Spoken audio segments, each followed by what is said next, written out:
बिस्मिल्लाहिर्रहमानिर्रहीम अस्सलामुअलैकुम खुश आमदीद ते जी आया नू मेरे चैनल ईसा होम किचन जी वीवर्स की हाल चाल है तुहाडा। उम्मीद करनी आ कि सब ठीक ठाक खुशबाश होवोगे अल्लाह दे फजलो करम नाल।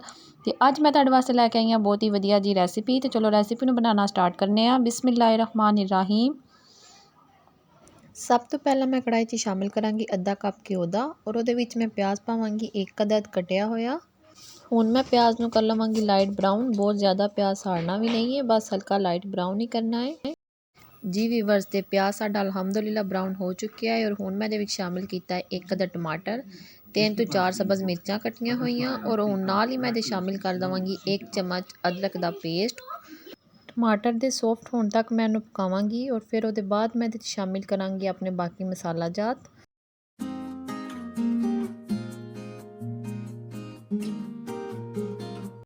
जी वीवर्स ते टमाटर साडा सॉफ्ट हो चुका है। हुण अज मैं डालांगी बाकी मसाले। इहदे विच सब तो पहला मैं शामिल करांगी ज़ीरा 1 चम्मच, नमक 2 चम्मच या फिर हसबे ज़रूरत। और उहदे बाद मैं इहदे विच शामिल करांगी कुटी लाल मिर्च अद्धा चम्मच, गरम मसाला पीसिया होया अद्धा चम्मच।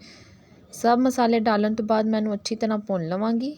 और हुण मैं इहदे विच शामिल कीती है पीसी काली मिर्च अद्धा चम्मच। सब चीज़ां मैं अच्छी तरह भुन लवांगी। और जी वीवर्स ते मसाला मैं चंगी तरह भुन लिया है। और हुण मैं इहदे विच शामिल करांगी आलू अद्धा किलो। आलू तुसीं किसी भी शेप च काट सकदे हो, मैं गोल गोल कट्टे ने। आलूआं नूं भी मैं चंगी तरह भुन लवांगी कि इन्हां दा कलर जिहड़ा वो चेंज हो जाए।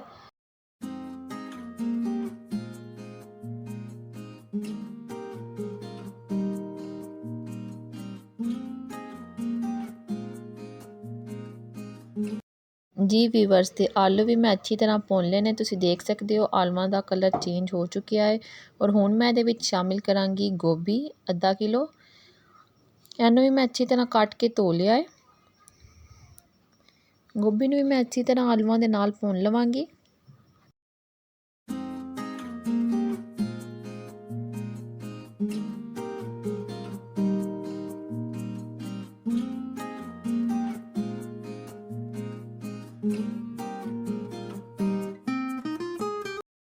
जी वीवर्स ते गोभी भी साडी भुन चुकी है, तुसीं देख सकते हो माशाल्लाह कितना अच्छा कलर आया है। और हुण मैं इहदे विच शामिल करांगी 4 गिलास पानी दे, क्योंकि चावल मैं 2 गिलास भिगोए हुए ने ते पानी मैं इच शामिल करांगी 4 गिलास। और हुण मैं इहदे शामिल कीता गरम मसाला 1 चम्मच। और इहनूं मैं पकावांगी पानी दे उबाल आने तक कवर करके।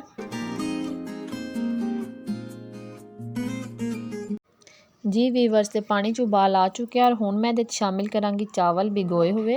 चावलों नूं 2 घंटे पहला मैं भिगो के रखिया होया सी, क्योंकि अगर चावल भिगो के रखे होण तो चावल बहुत ही वधिया पकदे ने।